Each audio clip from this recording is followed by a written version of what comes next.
Alexis en tueur de productivité open source. En ce week-end sacré de Pâques. C'était Polymanga. Non, sérieusement, vous avez vraiment cru que j'allais vous parler de Jésus? Polymanga, c'est un super événement qui met en avant la culture japonaise. Du coup, il y avait des cosplayers, et ça fait longtemps que j'avais envie d'en interviewer. C'est un truc qui me fascine, mais que je comprends pas vraiment. Je suis trop vieux pour ça. Du coup, j'ai fait quelques petites interviews. Générique.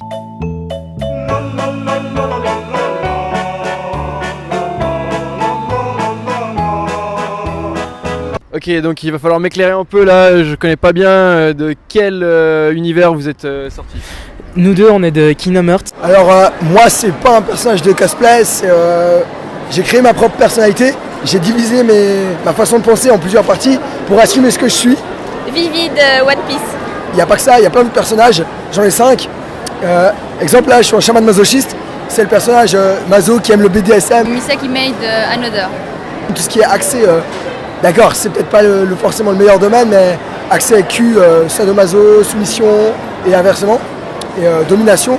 C'est un personnage que j'ai créé au fur et à mesure des années que j'ai fait le personnage. Au départ, j'avais uniquement la blouse, les oreilles et la queue, ainsi que le portal gun. L'année passée, j'avais rajouté une guitare électrique et un amplificateur. Et cette année, j'ai décidé de rajouter une sorte de radio militaire. Là, il y a Yanami, Asuka. Est-ce qu'elle anglais? La tech du titan, ouais. Moi, c'est tout autre chose. C'est d'un jeu vidéo qui s'appelle Fire Emblem. Fire Emblem. Ouais. Toi, c'est un pendentif avec la Triforce que je vois là. Oui, mais voilà, ça c'est. Ça, c'est à part. Ça à part. Après, il y a le personnage de l'homme classe qui, lui, apparaîtra lundi, d'ailleurs, donc je sais pas si jamais je suis là. Il apparaîtra lundi, c'est l'homme classe, mon égocentrisme, mon narcissisme. Erza de Fairy Tail. Après, il y a encore Rango, le personnage anarchiste, pirate, vraiment casse tout, il fait n'importe quoi et il se bat tout le temps. On est tiré de l'univers de Donjons et Dragons où on a décidé de réaliser en fait nos personnages de jeux de rôle. En fait, ça s'appelle des kigurumi, ce genre de costume en fait. C'est des pyjamas japonais. En fait. Comme le panda de Mathieu Sommer. Voilà. Alors moi, c'est un mélange de Assassin's Creed et puis Tokyo Ghoul. Oui, alors en fait, c'est pas un cosplay. Enfin, ça pourrait être qualifié de cosplay, mais moi, au lieu de me déguiser en des personnages qui existent déjà, j'ai créé mes propres personnages et je les cosplay ensuite. Puis je viens en convention comme ça, donc c'est pas comme le cosplay, mais ça y ressemble beaucoup. Alors je sors de l'univers de Bundesrat, c'est un FPS assez réaliste. En général, il faut à peu près 300 jours pour le finir. Moi, j'en suis déjà à 350, puis je pense pas avoir encore fini. Le personnage psychopathe, donc le gars, il sera pas là cette année, avec une camisole de force qui fait tout et rien, quoi. Il vit pour lui. Et la haine, mais la haine, on n'en parle pas parce qu'on a tous une partie de rage en nous qui fait qu'on aime le monde ou pas, quoi. Vous êtes tous les deux en Pikachu de Pokémon, c'est bien ça? Voilà, oui, exactement. Et vous tombez la capuche pour pas influencer les gamins quand vous fumez des clopes? Alors, hop, voilà. Ni vu ni connu.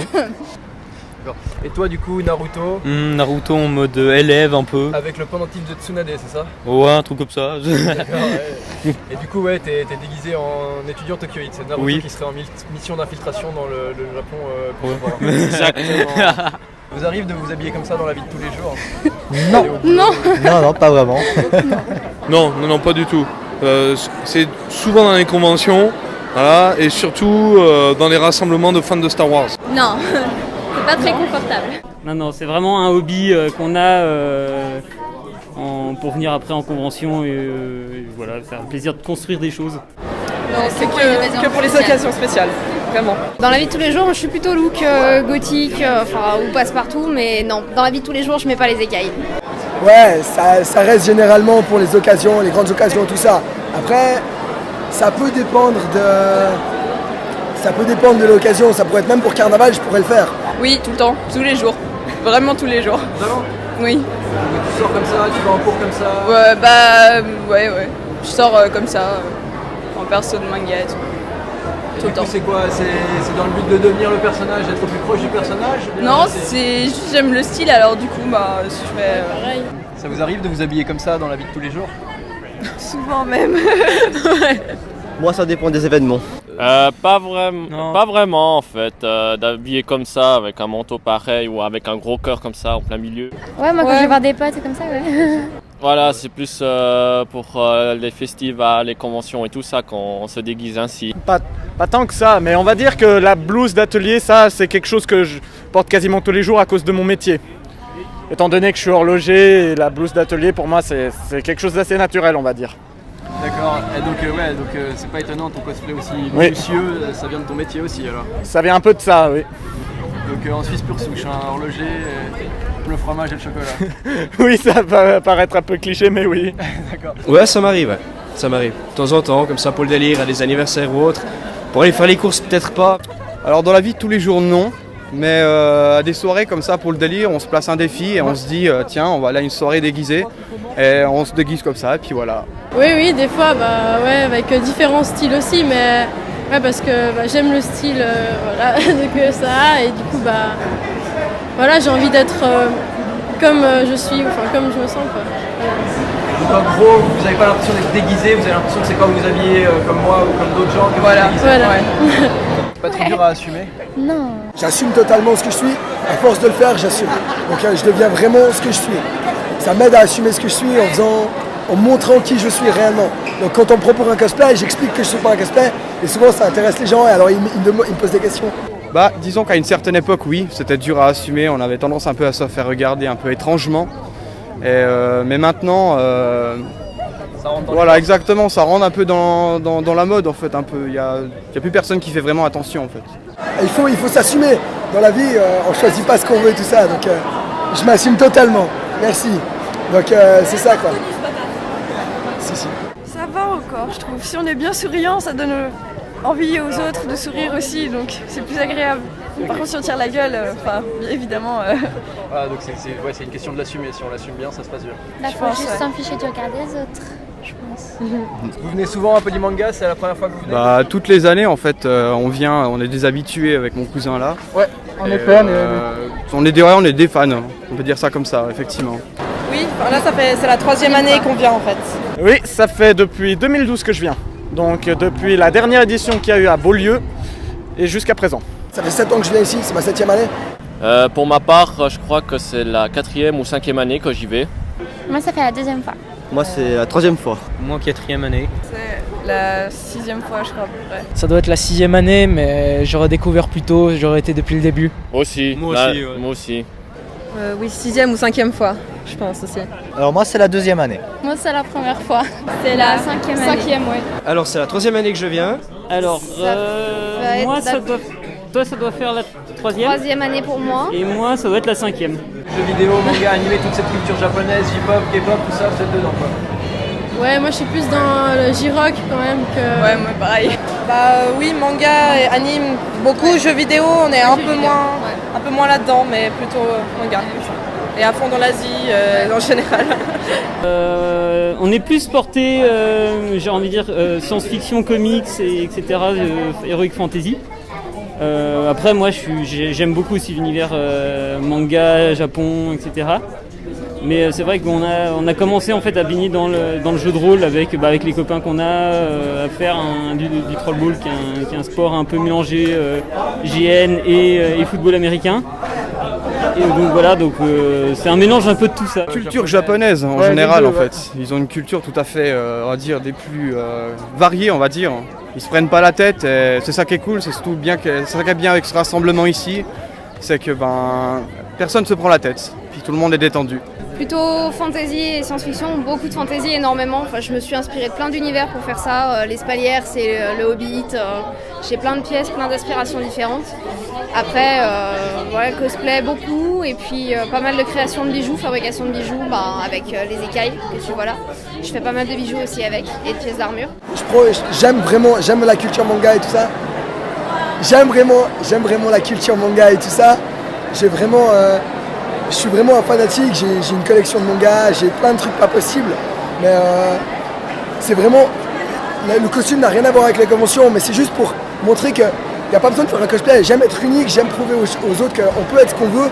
Alors si je suis fan, si on fait un cosplay, autant faire quelque chose de correct. Je suis trop maniaque pour ça, d'où le personnage de l'homme classe. Alors autant faire quelque chose qui me ressemble. Et comme ça, personne ne l'a et personne ne le fait quoi. Après, on me propose souvent pour des cosplays d'autres mangas que j'aime beaucoup. Mais je suis vraiment axé culture japonaise, tout ça. J'aime beaucoup. La culture aussi beaucoup. On s'intéresse, on s'intéresse sur la culture japonaise, bien évidemment, de tout ce qu'ils y trouvent et tout. D'ailleurs, je vais bientôt aller au Japon. Fin de l'année.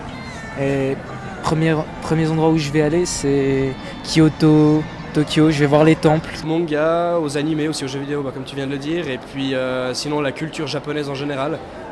J'espère pouvoir bientôt me faire un voyage au Japon pour aller découvrir au cœur du Japon la culture. Mais c'est vrai que là, l'univers Polymanga colle vraiment à ce que je m'intéresse actuellement. Donc votre amour pour la culture japonaise, ça va au-delà des mangas, des jeux vidéo et des animés. Voilà, exactement quoi. Exact. Donc ikebana, origami, tout ça vous pratiquez? Ah, peut-être pas à ce niveau-là, non, effectivement. Moi, c'est plutôt manga, animé, jeux vidéo. Ça va pas tellement plus loin, ikebana, origami, non? Pas vraiment, non. Ouais, peut-être un peu moins, mais enfin on s'intéresse beaucoup aussi à la musique qui vient du Japon, bien de la Corée, comme ça. Ça reste même univers. Oui, ouais, surtout l'origami. L'ikebana aussi. Ikebana. C'est l'art floral. Pourquoi pas? On est ouvert à tout. Oui, un petit peu. Mais aussi. Tu fais un art martial? Ok. Ça c'est important dans la culture asiatique. Ça permet de s'exprimer, mais pour moi c'est pas vraiment une priorité.